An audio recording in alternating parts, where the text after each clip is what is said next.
વિક્રમ સંવત 2082 અષાઢ શુદ્ધ 3 તારીખ 17/7/2026 શુક્રવાર. વાલા ભક્તો, આજે ચોથનો ક્ષય હોવાથી 3 અને ચોથ બંને તિથિ ભેગા છે.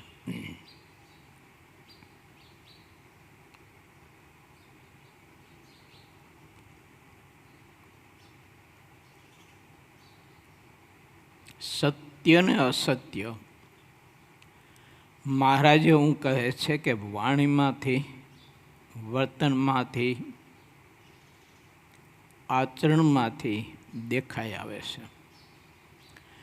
ચાહે એટલું સૂપું રાખે, પરંતુ એની વાણીને, એનું વર્તન, એની સચ્ચાઈ કે પછી એની લુચ્ચાઈ આ બતાવી આપે છે. માટે ભગવાનના ભક્તે મોક્ષના માર્ગમાં ક્યારેય લેવાઈ ન જવું અમુક બાબતોમાં. શેમાં? તો સાધુ અને હરિભક્ત બેને ઓળખવામાં, મોક્ષની રીતને ઓળખવામાં, જ્ઞાનની રીતને ઓળખવામાં, ત્યાગ અને વૈરાગ્ય અને ધર્મનિષ્ઠાની રીતને ઓળખવામાં માણસે ભૂલ ન કરવી. એ રીતમાં જો ભૂલ કરશું તો અધર્મને પણ આપણે ધર્મ માની અને અનેક પ્રકારના પાપ કરશું. જગતમાં, દુનિયામાં ઘણી જગ્યાએ એવું ચાલતું હોય છે. લોકો એને ધર્મ માનતા હોય છે. નિર્દોષ પશુને વધેરી અને પોતાની આસ્થા જ્યાં હોય ત્યાં નૈવેદ્ય ધરતા હોય છે. લોકો ધર્મ માને છે. હકીકતમાં એ ધર્મ નથી. શાસ્ત્રમાં તો પરમાત્માને નૈવેદ્ય ધરવાના સંદર્ભે તો અનાજ, ફળ, ફૂલ વગેરે વગેરે પરમાત્માએ જે નિર્માણ કરેલા છે ઔષધો, તે પ્રભુને યા તો કોઈ દૈવી શક્તિને એનું નૈવેદ્ય કરીને ધરવું જોઈએ ભગવાનના ભક્તે. પણ ઘણી વખત માણસ રસાસ્વાદને આધીન થઈ અને કોઈએ પૂર્વે કોઈ એવું પ્રવર્તન કરી અને શાસ્ત્રોમાં કોઈ ક્ષાપક શ્લોકો અથવા તો ક્ષેપક વાતો કે શબ્દો મૂકી દીધા હોય.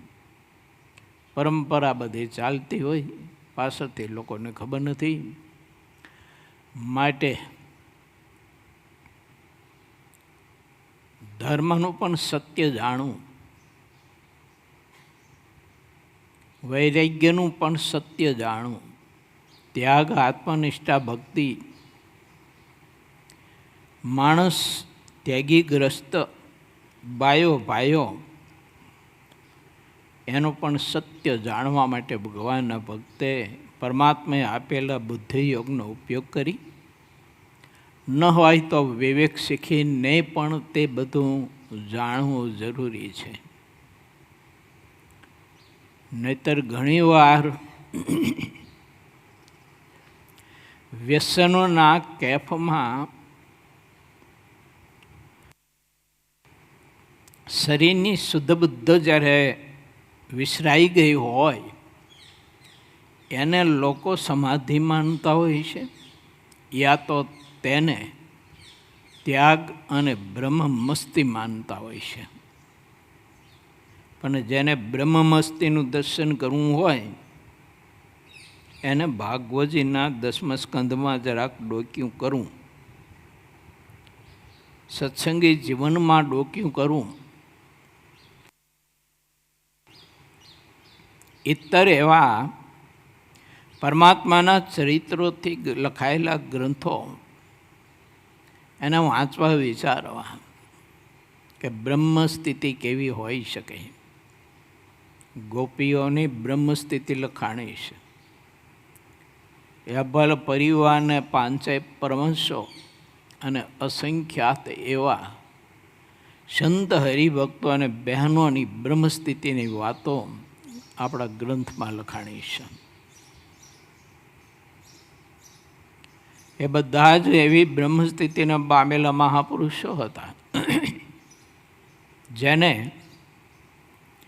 દેહ દશા જ નહોતી અને બ્રહ્મસ્થિતિમાં ગુણાતીતપણે વર્તતા હતા.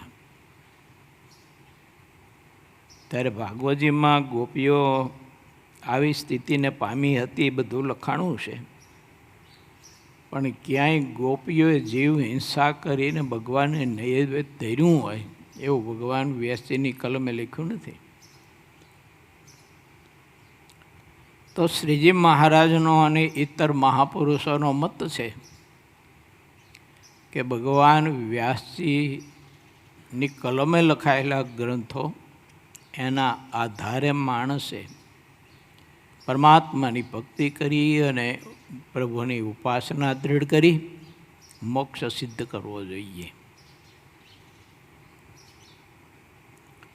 તો એમાં કાંઈ માદક પદાર્થો ખાઈ પી અને એના કેપમાં પડ્યું રહેવું એને બ્રહ્મ સમાધિ તો એને વૈરાગ્ય કે ત્યાગ નથી કીધો, એને દેહ દમન નથી કીધું. દેહ દમન તો એને કીધું છે કે વિષયોનો ત્યાગ કરી અને પરબ્રહ્મ પરમાત્માની પ્રીતિ કરીને પ્રભુમાં અતિશય સાધારણ હેતને પ્રીતિ કરે. જીવ પ્રાણી માત્ર ઉપર અતિશય દયા વર્તતી હોય, એની પ્રકૃતિ અતિ કોમળ મૃદુલ હોય. આ બધા વિષયો આપણા મહાપુરુષોએ આપણને બતાવ્યા છે. નીલકંઠ વર્ણી જ્યારે વન વિચરણ કરતા હતા ત્યારે મહારાજે ઘણી જગ્યાએ આ બાબતનું દર્શન કરાવ્યું છે. અને બાલ સ્વરૂપે જ્યારે પ્રભુ છપૈયામાં બિરાજતા હતા ત્યારે પણ આવું દર્શન કરાયું છે કે જે પશુ હિંસા કરતા હતા એને પરમાત્માએ જમપુરી દેખાડી છે સમાધિ દ્વારા. અને મરેલા માછલાઓને સજીવન કરી અને પાછા તે સરોવરના જળમાં ટપોટપ ટપોટપ જોરીમાંથી ઉડી ઉડી અને પડતા દેખાયા છે. અને જેને તે જળચર પ્રાણીઓને હિંસા કરી હતી, વધ કર્યો હતો, એને જમપુરી દેખાડી છે. આ બધા જીવની હિંસા કરવાથી જમપુરીમાં કેવું કષ્ટ અને દુઃખ ભોગવવું પડે છે એ બધો જ પ્રભુએ સમાધિમાં નજરે બતાવી. અને એ હિંસા કરવાની પ્રકૃતિ આદત પ્રભુએ છોડાવી છે. માટે સુજ્ઞ પુરુષો હોય, બુદ્ધિશાળી હોય, ભગવાનના ભક્તો હોય તો એણે વિચારવું કે કોઈ જીવની હિંસા કરીએ એને ધર્મ માનવો એ તો કેટલી બધી આપણી અજ્ઞાનતા કહેવાય. એમ માટે ધર્મનું પણ સત્ય સ્વરૂપ જાણવું જોઈએ. ન જાણ્યું હોય તો આ રીતે લોકો માની લેતા હોય છે. હું નાનો હતો ત્યારે કોઈ એક સદગ્રસ્તે ભીમ એકાદશીના દિવસે એવી વાત કરેલી એક પરિવારને કે આજ તો ભીમ એકાદશી છે, એટલે ભીમ એકાદશીના દિવસે તો સારામાં સારું અનાજ રાંધી અને બપોરે એકટાણું કરવું જોઈએ. કે હું એવું ચૂરમું, લાપસી, કઢી ખીચડી, બાજરાના રોટલા, શાક અથાણું આ બધું ખાઈ અને એકટાણું કરીને આવ્યો છું. આવી લોકોમાં કાંઈ કંઈક ગેરસમજણ હોય છે. એકાદશીના દિવસે અનાજ ખાવું તે આપણા પુરાણો અને શાસ્ત્રો એમ કહે છે કે પરમાત્માની આજ્ઞાની અવગણના છે. માટે વિચારવું, કોઈ એવા પ્રતિપાદન કરતા હોય, અજ્ઞાની જીવ વ્રતોનું ખંડન કરતા હોય, એકાદશી, જન્માષ્ટમી, રામનવમી, શિવરાત્રિ વગેરે વગેરે કોઈ પણ વ્રત, તો ભગવાનના ભક્તે વિચારવું કે એવા અજ્ઞાનીની નક્કી કરેલી કીડી ઉપર આપણે ચાલવું નહીં. આને ધર્મમાં અધર્મ કહેવાય ને આને ધર્મનું અધર્મનું મોરું પહેરાવી દીધું કહેવાય. વિચારવું. ઘણી વખત ધર્મના બાને આવો બધો અધર્મ ઘણી જગ્યાએ ઠેર ઠેર જગ્યાએ થતો હોય છે. પરમાત્મા કે કોઈ દેવદેવી એ અબોલ પ્રાણીનો વધ કરીને એને ચડાવે એવું થોડુંક ઈચ્છતા હોય, એને માદક પદાર્થો ધરાવે એવું થોડુંક ઈચ્છતા હોય. આટલો માણસે થોડોક વિચાર કરવો જોઈએ. એટલે સિદ્ધાનંદ સ્વામીએ આપણને બતાવ્યું કે ધર્મનું પણ સત્ય જાણવું, માણસનું પણ સત્ય જાણવું, ત્યાગ વૈરાગનું પણ સત્ય જાણવું, પરમાત્માની ભક્તિનું પણ સત્ય જાણવું, વ્યવહારોનું પણ સત્ય જાણવું. તો માણસ ક્યારેય અટવાય નહીં, ભૂલો ન પડાય. નહીંતર માણસ એને અટવાઈ જાય ને ભૂલો પડે. વિચારે ને જુએ તો સત્ય અસત્યના ભેદ તો દેખાય આવે એવા છે. એમાં કંઈ બહુ અઘરો વિષય છે એવું નથી. આપણને કોઈ એમ કે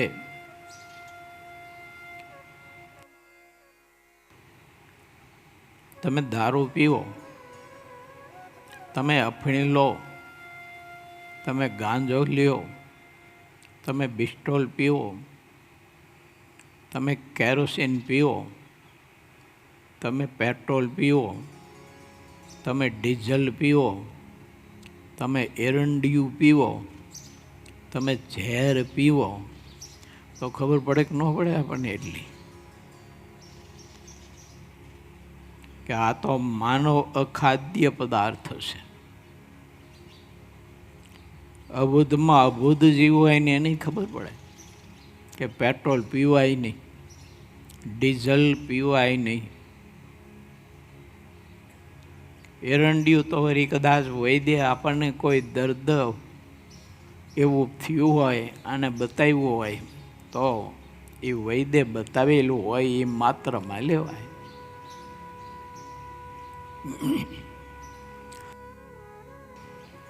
માટે વિચારવું, કોઈ આપણને આવા માદક પદાર્થો, માંસાદિક ઈંડાના આદિક પદાર્થો ખાવા માટે પ્રેરતા હોય તો માણસ એટલું વિચારવું જોઈએ કે આ માનવ અખાદ્ય પદાર્થ છે. માટે આ પદાર્થ મારે કોઈ દિવસ ખવાય પીવાય નહીં અને આનો ઉપયોગ ન કરાય. કેમ કે એ અધર્મ છે. એ ધર્મનું સત્ય નથી, એ અસત્ય છે. સિદ્ધાનંદ સ્વામી આપણને આવો અદ્ભુત વિચાર આપ્યો છે. એની સાથે સત્સંગનું પણ સત્ય અને અસત્ય પણ બતાવ્યું છે. એ ઘણીવાર કોઈ સત્સંગ કરતા હોય કે કરાવતા હોય કે રાખતા હોય, પરંતુ એમાં અસત્ય ઘણું બધું છુપાઈને બેઠું હોય. અને સત્સંગ કરાવવાની પાછળ કે કરવાની પાછળ કે સત્સંગમાં જોડાવાની પાછળ માણસનો ઘણી વખત બધી ઈરાદો હોઈ શકે. ઘણી વખત એવા પ્રસંગો બને છે, લોકોને છેતરપિંડી કરવી હોય અને લોકો પાસેથી ધન પ્રાપ્ત કરવું હોય તો ઘણા બધા સત્સંગ સ્વીકારે. સત્સંગ સ્વીકારે એટલે જૂના હરિભગત હોય ને એના કરતાં ખરેખર ભગત લાગતો હોય. વાચાર તો હોય જ. એવી મીઠી મીઠી વાતો કરી સત્સંગ એવો કરાવે અને એ સત્સંગના બાને પોતાનો બદ ઈરાદો સિદ્ધ કરવા માટે કાંઈક લોકોને વ્યાજના કે બીજા ત્રીજા પ્રલોભનો આપી હજારો અને લાખો રૂપિયા એની પાસેથી પડાવી અને દેનાર માણસને એ વ્યક્તિ ટાઢા પાણીએ ઘણી વખત નવડાવી દેતો હોય છે. પેલા દેવબંધનના પ્રેમી જે ભાઈઓ હતા, મહારાજ માટે આભૂષણો બનાવ્યા હતા. અહીંયા સત્સંગના બાને જ કોઈ વ્યક્તિ ગઈ હતી કે નહોતી ગઈ? મૂળજી બોલો જોઈએ. સત્સંગના બાને જ ગયો હતો. અને મહારાજ જ્યારે ઉત્સવ પ્રસંગો કરતા ને ત્યારે ઘણા બધા તિલક ચાંદલા કરી કંઠી પહેરીને સત્સંગના બાને લૂંટપાટ કરવા આવતા હતા. એટલે શ્રીજી મહારાજ બધા હરિભક્તોના ઉત્તરે માણકી ઘોડી લઈને ફરતા. મહારાજ બધાને ભલામણ કરતા કે તમે ઓળખતા ન હોય, ગમે તેવો તિલક ચાંદલો કર્યો હોય ને ગમે તેવી કંઠી પહેરી હોય ને ગમે તેવી મીઠી મીઠી વાતો ધર્મ સંબંધી કરતા હોય, પણ તમારા તંબુમાં એને ઉતારો નહીં દેતા. એમ મહારાજ છે ને એ ઉતારે ફરી ફરીને હરિભક્તોને આવી ભલામણ કરતા હતા. કેમ? સત્સંગ કરવામાં પણ અસત્ય એટલે બદ ઈરાદો હોય. બધા જ સત્સંગમાં પ્રવેશે, સત્સંગનો સ્વીકાર કરે, સત્સંગમાં રહેતા હોય ને સત્સંગ કરતા હોય, એ બધાના શુભ જ હેતુ હોય, મોક્ષના આત્યંતિક કલ્યાણના જેવું નહીં માનીએ આપણે. બધા મંદિરોએ આવતા હોય દર્શન કરવા, તે બધા દર્શન કરવા જ આવતા હોય, મોક્ષ મેળવવા જ આવતા હોય મંદિરે, એવું નહીં માનો. તમારા બૂટ ચંપલ ચોરવા આવતા હોય, તમારા ખીચાઈ કાપવા આવતા હોય, દેવને લૂંટવા આવતા હોય ને દેવની સંપત્તિની ચોરી કરવા આવતા હોય. અને સત્સંગમાં ઘણા બધા પડ્યા હોય તો એ બધા જ મોક્ષ માટે સત્સંગમાં હોય એવું નહીં માનતા. સત્સંગમાં રહીને પણ દેવની ધન સંપત્તિ ચીજ વસ્તુ પદાર્થ ચોરનારા ચોર હોય છે. તો આપણને તો સત્સંગ લાગે ખરેખરો, ઓહો આ તો બહુ સત્સંગી છે, બહુ મોટા ભગત છે, બહુ મોટા ભગત છે. પારણો હતા કરાવે, પાટોત્સવ હતા કરાવે, નાના મોટા ઉત્સવો પણ કરાવે. કારણ કે બીજા પાસે ધન વ્યાજું લઈ અને આ બધા ઉત્સવ કરાવી અને લોકોને વધુ અંજાવી દે. હવે એમ થાય કે વાહ આવા ભગત છે, આવા સત્સંગી છે, તો આપણે એને વ્યાજવા પૈસા દેવામાં કાંઈ વાંધો નથી. આટલું બધું સત્કર્મ કરે છે તો એ કંઈ થોડુંક ખોટું કરે. એમ ઘણા બધા સમાજને વિશ્વાસમાં લઈ અને કરોડો રૂપિયા એની પાસે પડાવી અને અંતે હાથ ઊંચા કરીને સત્સંગમાંથી વયા જતા હોય છે. અને લોકોને આવી રીતે છેતરપિંડી કરી અને કેટલાય માણસોને ટાઢા પાણીએ નવડાવી દેતા હોય છે.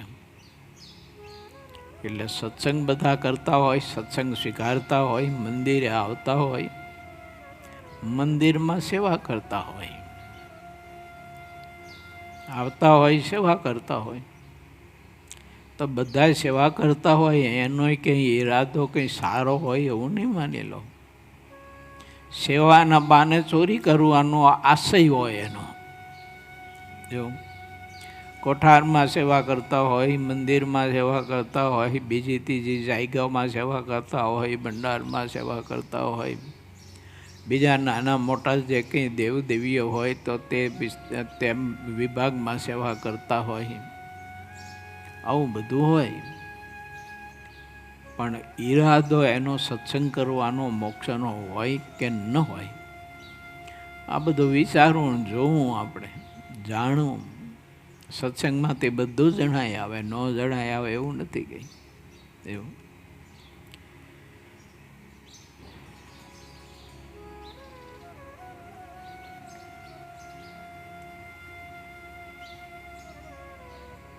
દાદા ખાચરના દરબારમાં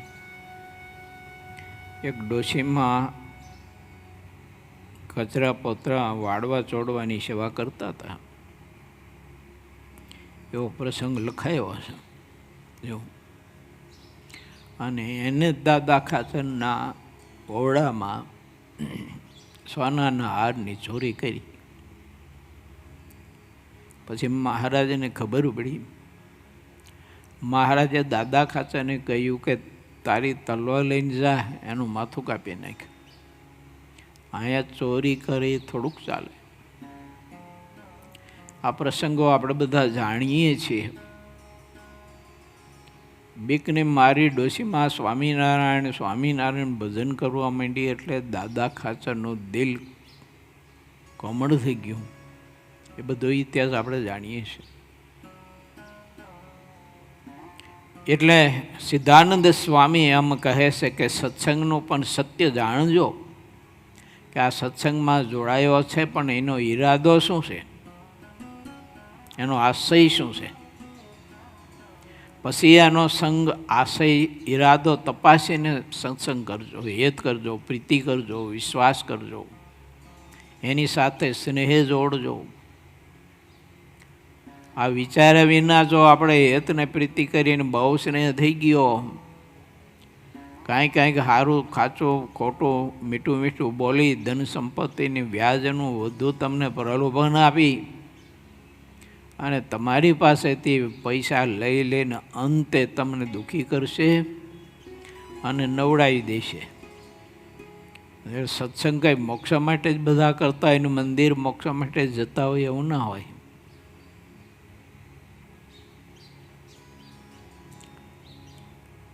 ચાલો, સિદ્ધાનંદ સ્વામી આપણને કેટલા અદ્ભુત સદવિચારો આપે છે. પૂર્વ 25મો તરંગ 44મો પંચાળાનું 6ઠું વચનામૃત. મુક્તાનંદ સ્વામીએ દરબાર દાદા ખાચર આગળ ફરીને જે વાત કહી તે વાત જેમ છે તેમ સહુ હરિભક્તોના પ્રત્યે હું કહું છું. સંમત 1877ના ફાગણવદી 9મીને દિવસ રાત્રિને સમયે શ્રીજી મહારાજ ગામ શ્રી પંચાળા મધ્યે જીણાભાઈના દરબારમાં ઓટા ઉપર પલંગ હતો, તેના ઉપર વિરાજમાન હતા. તે વખતે મસ્તક ઉપર શ્વેત ફેંટો બાંધ્યો હતો અને શ્વેત અંગરખાએ સહિત ગરમ પોષની ડગલી પહેરી હતી અને શ્વેત કેશ પહેર્યો હતો તથા શ્વેત પછેડી ઓઢી હતી અને મૂર્તિ એટલી બધી સોહામણી હતી જે કે કહી શકાતું નથી. અને પોતાના મુખારવિંદની આગળ પરમાંશ તથા દેશ દેશના હરિભક્તોની સભા ભરીને બેઠી હતી. તે ખીલેલા કમળના વન જેવી દેખાતી હતી. પછી શ્રીહરિ પ્રસન્ન થઈને તે સભાના પ્રત્યે બોલ્યા છે, પ્રસન્નતાની વાત જુદી છે ને તે પરમ રહસ્ય તથા સિદ્ધાંત રૂપ છે.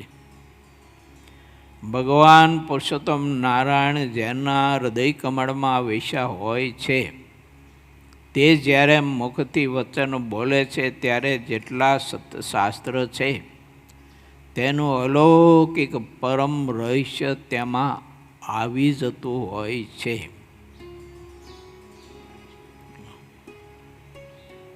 દેખાય આવે. આપણે કોઈ સત્સંગ કરાવતો હોય અથવા આપણે કોઈને સત્સંગ કરાવતા હોઈએ તો હૃદય કમળમાં ભગવાનનું સ્વરૂપ છે કે નહીં, એટલે કે એના હૃદયમાં ભગવાનનો નિશ્ચય મહાત્મય ઉપાસના છે કે નહીં, એને ભક્તિનું અંગ છે કે નહીં, ધ્યાન ભજનનું સેવા વ્રત તપનું કે મહિમાનું.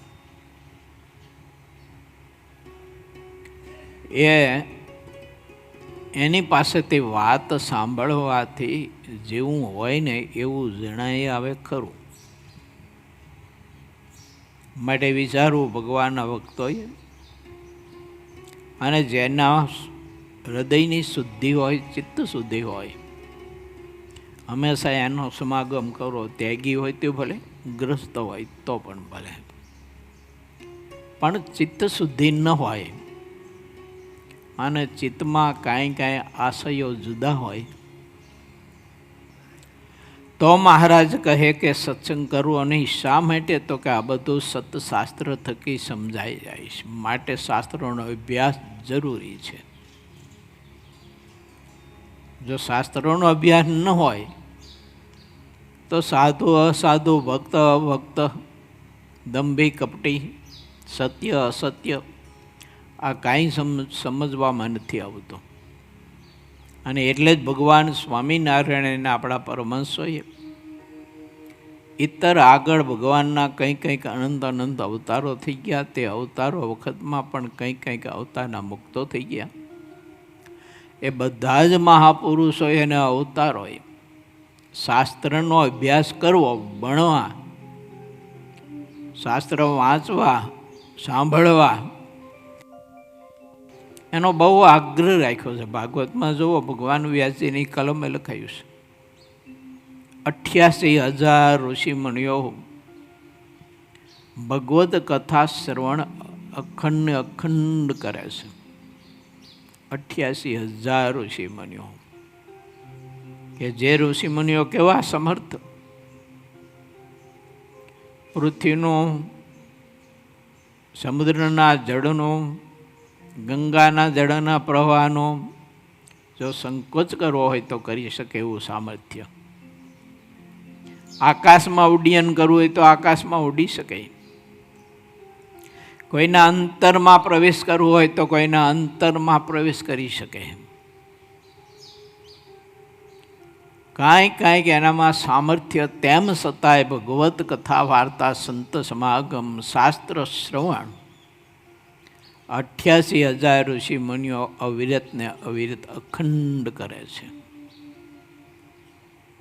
તો આપણે વિચારવું કે આપણામાં તો કોઈ એવી સામર્થ્ય તો છે નહીં ને, આકાશમાં ઉડી શકે એમ તો છે નહીં ને, આપણે બીજાના અંતરમાં પ્રવેશ કરી શકીએ એમ તો છે નહીં ને, સમુદ્રનો સંકોચ કરીને આચમન કરીને આપણે પી જઈ શકીએ એમ છીએ.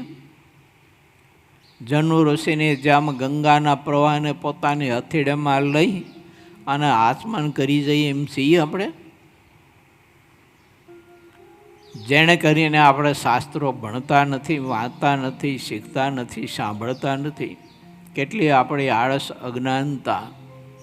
માટે વિચારવું, સારા સારનો કરવો વિચાર, સત્યાસત્ય જોવું નિર્ધાર. સારા સારનો કરવો વિચાર,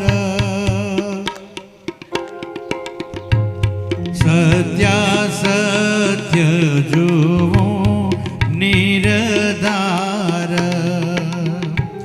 સાર વસ્તુનો ગ્રહણ કીધે, અસાર માત્રથી અળગારી દે. સાચા સંતને જુઓ તપાસે, ભજો પ્રગટ પ્રભુ અવિનાશે. તેથી સરે તે સગળા કાજ, વળી રીધે રમાપતિ રાજ.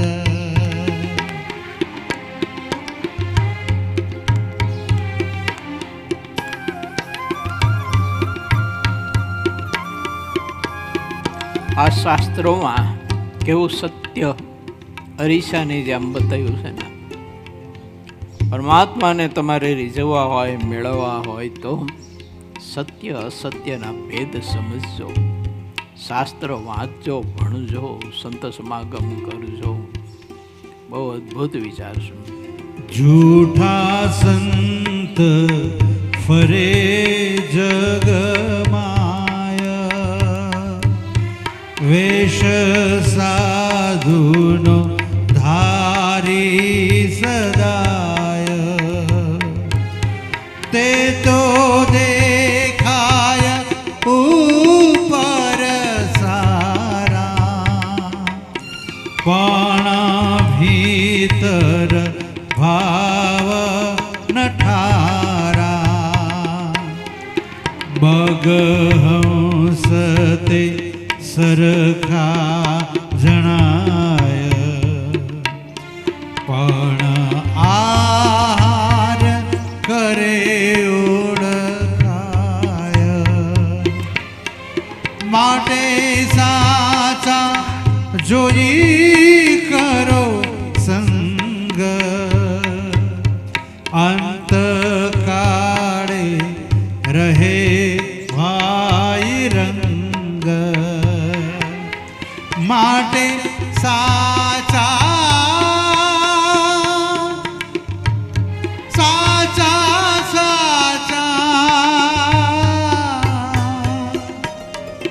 માટે સાચા જોઈ કરો સંગ,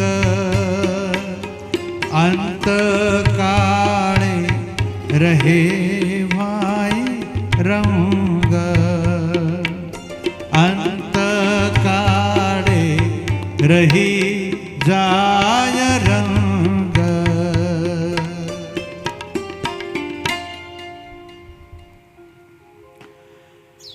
જ્યારે તમને એવા સાચા સંત મળે ત્યારે તેને અસંતની સાથે સરખાવતા ને એવી ભૂલ ન કરતા, અને એનો સંગ કરવામાં, સત્સંગ કરવામાં આળસ ન કરતા. એને બીજાની સાથે સરખાવતા નહીં. ઘણો ભેદ છે. આમાં ચમક નહીં દેખાય તમને, પહેલામાં ચમક ઘણી દેખાય છે. સાચા સંત હોય એમાં કોઈ ચમક તમને નહીં દેખાય, કારણ કે એનાથી વિરક્ત રહેવા માટે જ એ સતત જાગૃત હોય છે. એટલે 2-5 માનવનો સમાજ એને માનમાં માંડે ને તોય દૂર થવા માંડે. આ મારા માટે યોગ્ય નથી. સમાજ જેમ નજીક આવે તેમ એ અંતર્મુખ વૃત્તિ કરી અને સમાજથી અંદરથી દૂર રહે. સમાજના કલ્યાણ માટે રહે સમાજ ભેગા, પરંતુ અંદરથી સમાજથી દૂર રહે. એને સમાજ સાથે કોઈ લેના દેના ન હોય. ગમે તેવી માન, પૂજા, પ્રતિષ્ઠા થતી હોય, પણ અંદરથી એ પુરુષ એટલા બધા વિરક્ત હોય, એટલા બધા સાવધાન હોય. મારું તમારું કશું જ અડવા ન દે. સ્વીકારે બધું, પણ અડવા ન દે. ઠેસ ન મારે, એને અવગણના ન કરે. આપણી પૂજા, નમસ્કાર, પદાર્થ, બીજું ત્રીજું બધું સ્વીકારે, પરંતુ એનાથી દૂર બહુ રહે. કારણ કે એને મૂલ્ય સમજાણું છે શેનું? સાધુતાનું અને દાસત્વપણાનું. એને મૂલ્ય સમજાણું છે એટલે ખબર છે કે દાસત્વપણાની તો કેવી મોટપ છે. દાસ ભાવે વર્તતો એને ભગવાન કેવા વશ થઈને વર્તે છે. એના દાસત્વ ઉપર ભગવાન કેટલો રાજી થાય, અને સતત ને સતત તેવા દાસને આજુબાજુ રહેતા હોય છે.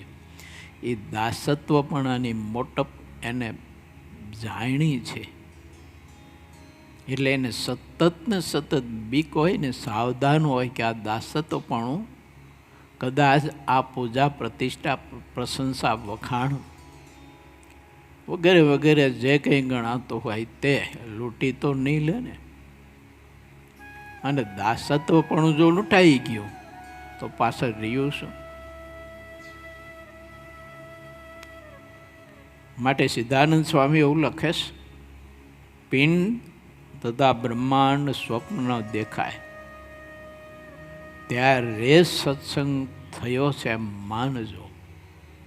મને ને તમને પિંડ અને બ્રહ્માંડ સ્વપ્ન તુલ્ય જ્યારે દેખાય, ખોટું દેખાય, ત્યારે આપણને સત્સંગ થયો છે એમ માનવું. જ્યાં સુધી આપણને તે સુખરૂપાને સાચું મનાવતું હોય, અનુરૂપ મનાવતું હોય, તો સત્સંગ છે, પણ પાતળો સત્સંગ છે. મલાઈ કાઢેલું દૂધ છે, યા તો દૂધમાં પાણી નાખેલું દૂધ છે. માટે સત્સંગમાં મારે ને તમારે બહુ જ આ અતિશય વિચાર કરી વિવેક બુદ્ધિથી પરમાત્માની સાધના આરાધના કરવી જોઈએ. બહુ મોટા ભપકો માની લઈ આપણે ભૂલ બહુ કરતા હોય છે, ન કરાય. બહુ મોટો ભપકો હોય એટલે બહુ મોટા સત્પુરુષ હોય એવું ન માની લેવાય. સામર્થ્ય ઈશ્વરીય હોય ને સત્પુરુષ માણસ છે એવું ન માની લેવાય. આવું સામર્થ્ય ઐશ્વર્ય અને ભપકો તો અસુરોને હતો. એની પાસે કરોડોનો સમાજ હતો. વાંચો ભાગવત, બીજા પુરાણો. જો સામર્થ્ય ઘણું હતું બધું એનામાં, ઐશ્વર્ય ઘણું બધું હતું. જાત જાતના જાન જનાવરના રૂપ લઈ શકતા હતા. વાંચો ભાગવત લો 10મા સ્કંદ. ઓલા કંસના મોકલેલા બધા જ અસુરો છે ને, એ અઘાસુરે અજગરનું રૂપ લીધું, બકાસુરે બગલાનું રૂપ લીધું,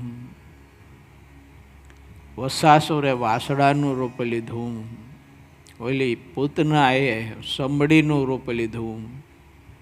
સમડીનું રૂપ લઈને પનિહારી યો જ્યાં પાણી ભરતી હતી ત્યાં વૃક્ષ ઉપર બેસી અને પનિહારીઓ શું શું વાતો કરે છે અને બધું જ બેઠી બેઠી સમડીના રૂપમાં સાંભળતી હતી. બોલો, તો એને સદગુરુ કહીશું આપણે? એનો સમાગમ કરવો, એના થકી શાસ્ત્રો સાંભળવા, ભણવા, શીખવા.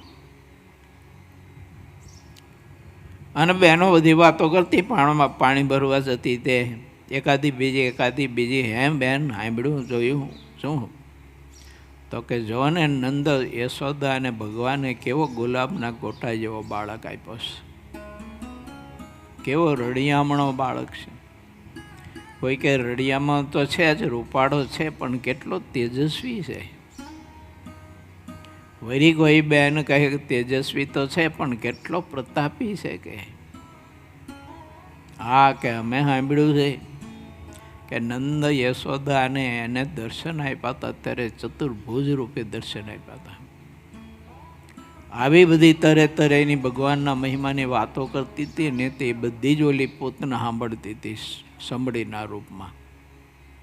અને એ સાંભળી નક્કી કરી લીધું કે કંસનો શત્રુ આ નંદ યશોદાને ત્યાં પ્રગટ થયો ને એ જ હોવો જોઈએ. બાકી આવું કંઈ સામર્થ્ય ને કંઈ બાળ અવસ્થામાં હોય નહીં કંઈ. અને પછી એને જે કામ કરવાનું હતું તે કામ કરવા માટે સમડીનું રૂપ બદલી અને સરસ મજાનું રૂપ ધારણ કર્યું. 16, 17, 18 વર્ષની રૂપવતી કન્યાનું 16 શણગાર સજી અને પછી નીકળી કૃષ્ણને ગોતવા માટે ગોકુળમાં. ભાગવત વાંચો, છે આવા બધા પ્રસંગો. તો એ અસુરોને આપણે સદગુરુ કહીશું, એનો સમાગમ કરશું આપણે. એટલે ભગવાનનો ભક્ત મોક્ષની ઈચ્છતો હોય એને સાધુ અસાધુ, સત્ય અસત્ય, ધર્મ અધર્મ, શાસ્ત્ર અશાસ્ત્ર આ બધી રીત શીખવી, જાણવી, સમજવી અને પરમાત્માની ભક્તિ કરવી. મનુષ્ય જ્યાં સુધી આ પિંડ અને બ્રહ્માંડને સાચા દેખે છે ત્યાં સુધી કરોડો કલ્પ જાય તો પણ તેને શાસ્ત્રમાં જે રહસ્ય છે ને તે સમજાતું નથી. ક્યાંથી સમજાય? કારણ કે એનો ઈરાદો જ કંઈક જુદો છે. પિંડ અને બ્રહ્માંડને જ્યારે સ્વપ્નના જેવું દેખે ત્યારે જ તે સત્સંગ કરે છે, અને સત્સંગ કરે છે ત્યારે શાસ્ત્રમાં જે રીતની વાત હોય છે તે રીતની સમજાય છે. નહીતર શાસ્ત્રના અર્થ પોતાની રીતે કરી અને પોતે કંઈક અધર્મ કરે, અધર્મના માર્ગે ચાલે અને એના વચનમાં વિશ્વાસુ લોકો હોય એને પણ અધર્મના માર્ગે દોરી અને અધર્મ કરાવે. કોઈ મનુષ્ય કરોડો સિદ્ધાંતના ગ્રંથો પોતાની રીતે ભણતો રહે, પરંતુ જ્યાં સુધી તે મોક્ષના માર્ગે ચાલતો નથી ત્યાં સુધી તે એક પણ ગ્રંથ ભણ્યો નથી એવું માનવું. અને જ્યાં સુધી મનુષ્ય સત્સંગનો દ્રોહ કરતો રહે છે ત્યાં સુધી તેણે કરેલું ગ્રંથોનું ભણતર વ્યર્થ મહેનત છે. તેને તે ગ્રંથનું રહસ્ય સમજાયું જ નથી. મનુષ્ય જ્યાં સુધી સત્સંગ કરતો નથી ત્યાં સુધી તેણે જેટલા સાધન કર્યા હોય છે તે નિષ્ફળ થાય છે. ભગવાનને ઓળખ્યા વગર અને સત્સંગ કર્યા વગર તેણે કરેલા બધા સાધનોથી ક્યારેય તે સંસાર સાગરને તરી શકતો નથી. શ્રી હરિ આ વાત ઘણી વાર કહેતા. શા માટે? તો કે એક વખત વાત કરે માણસ સમજી જાય એવું નથી બનતું. એકને એક વાત હજારો વખત વારંવાર કરે ત્યારે તો આપણે આંખ ઉઘડતી હોય છે.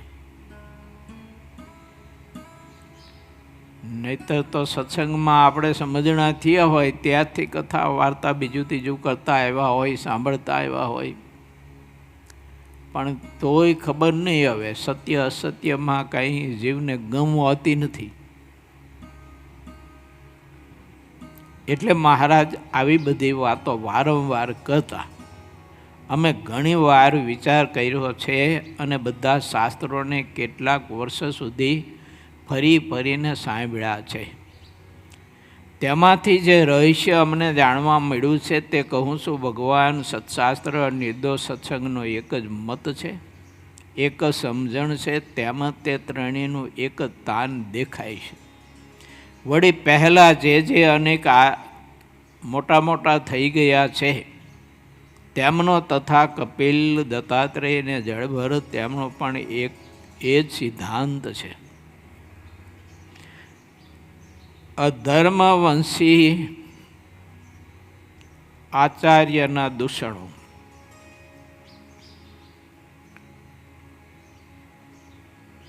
પરંતુ જે મતમાં આધુનિક લોકો થયા કે જેના દિલમાં મોક્ષનો ખપ ન હતો, તેઓ પોતાના જીવમાં જેવી રુચિ હતી તે રીતે ચાલતા રહ્યા. વળી જેવી તેમની રુચિ હતી તેવા રૂપમાં મોક્ષને દૃઢ કરીને માનતા રહ્યા.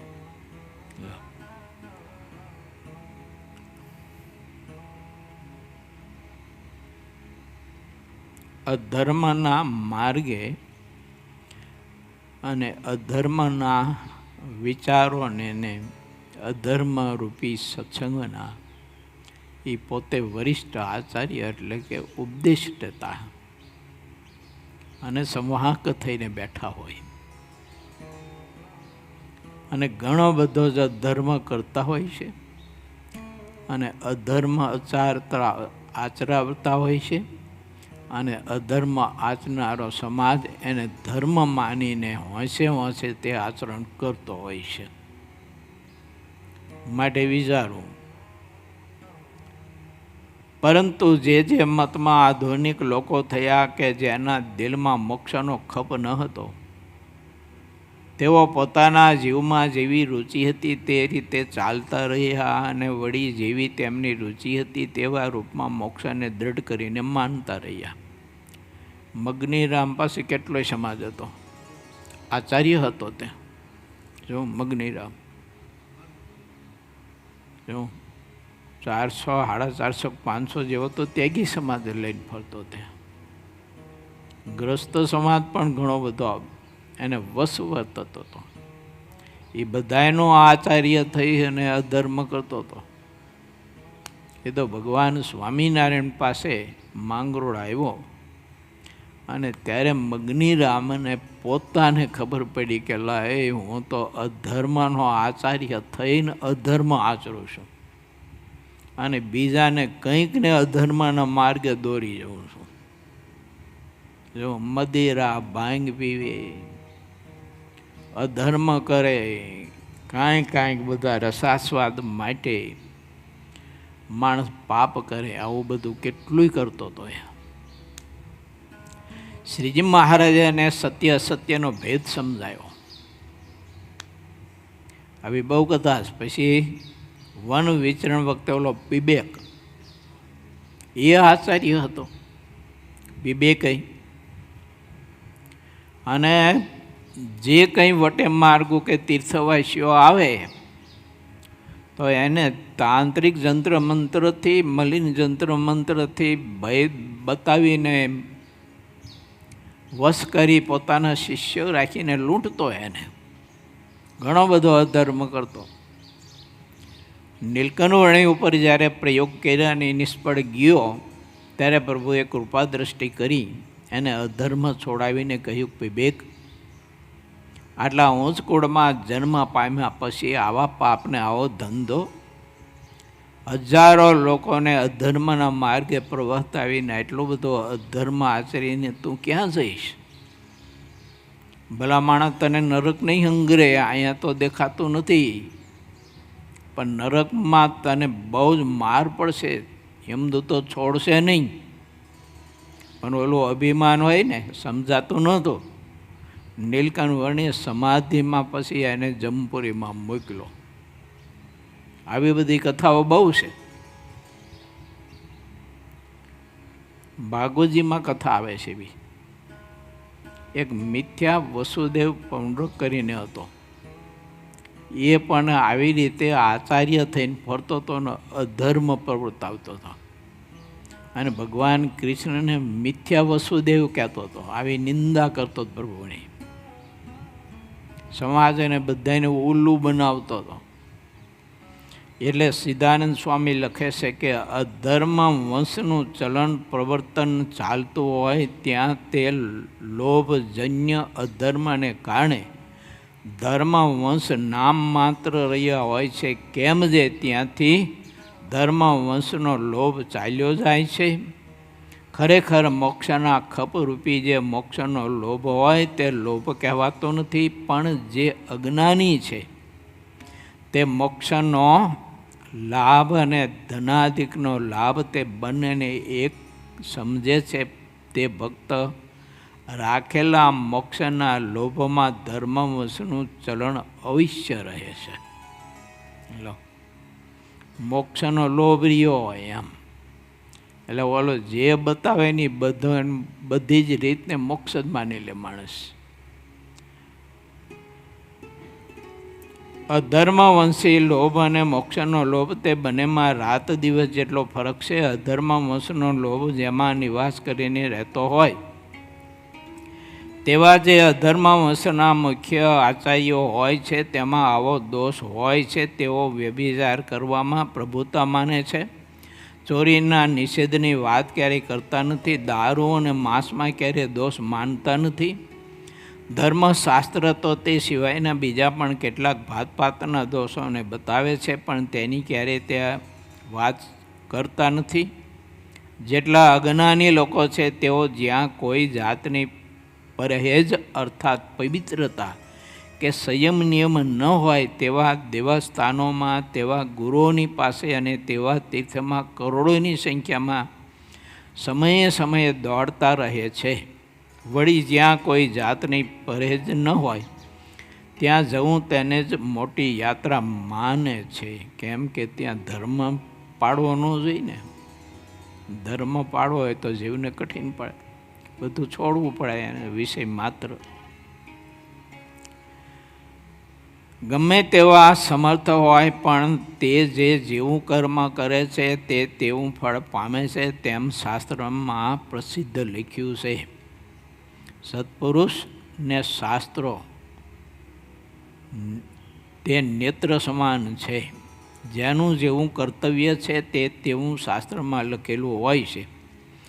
વળી સારા અને ખરાબ માણસોના જેવા કાર્યો હોય છે તે પણ શાસ્ત્રમાં લખેલા હોય છે. એટલે શાસ્ત્ર તો નેત્ર અને સૂર્યના સમાન કહેવાય છે. શાસ્ત્ર વિના તો બધે અંધકાર રહે છે ને જે યુગનું જેવું વર્તન હોય તે બધાને શાસ્ત્ર તેવા રૂપમાં કહી દેશે. 3-4 કલ્પ સુધીની વાતોને શાસ્ત્રોમાં યથાર્થ રૂપમાં કહી છે તે અમે તપાસ કરીને જોયું છે. શાસ્ત્રના સમાન બીજા કોઈની વાત હોતી નથી. જે બાબતનો ખપ હોય તે બધું શાસ્ત્રોમાંથી મળી રહે છે. 8 આવરણોથી પર ભગવાનનું ધામ રહ્યું છે. શાસ્ત્ર તો તે ધામની વાત પણ કહે છે, પણ જેમાં ધર્મનો વંશ રહ્યો હોય છે તે આવા સાચા શાસ્ત્રોને મિથ્યા કહે છે. જ્યારે તેઓ મુક્તિ બોલે છે તેમજ આ ધર્મવંશી છે કે ધર્મવંશી છે તે બધું વિવેકી મનુષ્યને દેખાઈ આવે છે. વિવેક વિનાને કાંઈ દેખાતું નથી. વિવેકી માણસ કોને કહેવાય? તો માતા, પુત્રી, બહેન તેની સાથે વ્યભિચાર રૂપ પાપથી જેટલો ડરતો હોય તથા પરનારીના સમાગમમાં જેટલું પાપ માનતો હોય અને દારૂ, માંસ તથા ચોરી કરવામાં જેટલું પાપ સમજતો હોય તેટલો તે વિવેકી મનુષ્ય છે. એવા જે વિવેકી હોય તેને કોઈ દિવસ જરૂર સત્સંગ થાય છે. વહેલો માળો ગમે ત્યારે પણ થાય છે ખરો, એટલો વિવેક હશે તો. નહીં હોય તો નહીં થાય. એમ અમને તેની રુચિ ઉપરથી દેખાય છે તે અમે નિશ્ચય કરીને કહીએ છીએ. જેટલા કાંઈ પાપ છે તેને જ્યાં સુધી કરતા રહે અને તેમાં દોષ ન દેખે ત્યાં સુધી તે સત્સંગ કરતા નથી તેમ માનવું. તેથી તેને માટે વિવેક તો ઘણો દૂર રહેશે. તે લોકો પાપ કરીને પણ અમે આવા છીએ તેમ નિર્લજપણે બોલે છે. જેવી ઉપાસના હોય તેવું કલ્યાણ થાય. બીજા અપાર શાસ્ત્રોમાં કલ્યાણના અનેક માર્ગો બતાવ્યા છે. તેમાંથી પોતાને મળેલા પરમાત્મા એના સ્વરૂપની ઉપાસના દ્રઢ કરીને રાખવી. જ્યારે પરમાત્માની ઉપાસના પરિપક્વ આત્માને થાય છે ત્યારે પરમાત્માને વિશે કોઈ સંદેહ નથી થતો. પછી તે પ્રભુ ચતુર્ભુજ રૂપે દર્શન આપે, શસ્ત્રભુજ રૂપે દર્શન આપે, દ્વિભુજ રૂપે દર્શન આપે કે તે પરમાત્મા આ લોકની એની ઈચ્છા પૂર્તિ કરે કે ન કરે. ક્યાંક પરમાત્મા પોતે નિર્બળતા બતાવે, ક્યાંક સબળતા બતાવે. તો જેને યથાર્થ ભગવાનના સ્વરૂપની ઉપાસના દૃઢ થઈ છે એને ક્યારેય પણ એમાં સંદેહ થતો નથી. એમાં કોઈ પણ એને મનુષ્ય ભાવ ક્યારેય દેખાતો નથી.